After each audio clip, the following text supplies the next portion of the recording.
অসমৰ ঐতিহ্যপূৰ্ণ দৰং জিলাৰ টাংনি চাৰিআলিত অনুষ্ঠিত হ'বলৈ উত্তৰ পূৰ্বাঞ্চলৰ বিশাল ইষ্টেমাৰ পেণ্ডেলৰ নিৰ্মাণ কাৰ্যসূচীত আজি উপস্থিত থাকিবলৈ পাই সঁচাকৈ মনটো আনন্দৰে ভৰি পৰিছে।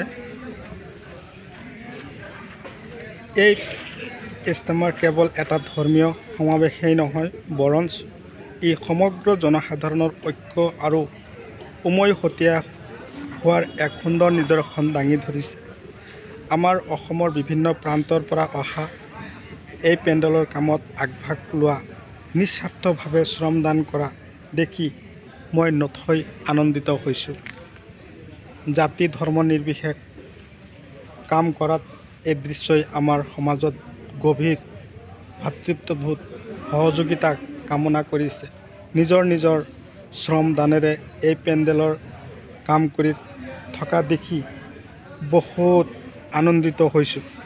আজিৰ দিনটোত এই পেণ্ডেলৰ কামৰ লগত সহযোগিতা কৰাটো জীৱনৰ বাবে মোৰ স্মৃতি হৈ থাকিব বুলি মই আশা ৰাখিলোঁ।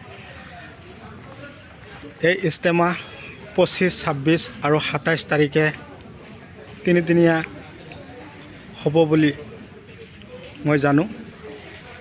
তো বহুত দূৰ দূৰণিৰ পৰা আমাৰ এই ইষ্টেমালৈ মানুহ আহিছে, কামৰ লগত সহযোগিতা কৰিছে। তো এতিয়া আমাৰ এই ইষ্টেমাৰ কাম বহুত বাকী আছে। তো আপোনালোকৰ সহযোগিতা কামনা কৰিছোঁ।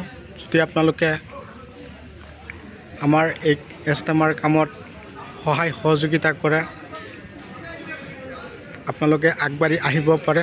চাওক কিমান দূৰ দূৰণিৰ পৰা মানুহ আহি আমাক সহায় সহযোগিতা কৰি আছে।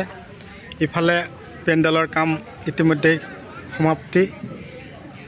ইফালে আমাৰ মানুহখিনি দূৰ দূৰণিৰ পৰা যে আহিব, এখেতক যে আমি থাকিবলৈ দিব লাগিব, সেইবিলাকৰ কাম চলি আছে। ইফালে লেট্ৰিনৰ কাম চলি আছে। তো আপোনালোকৰ সহায় সহযোগিতা কামনা কৰিছোঁ। অহা বৃহস্পতিবাৰৰ পৰা অৰ্থাৎ 25, 26, 27 এই 3 দিন আমাৰ ইষ্টেমা থাকিব।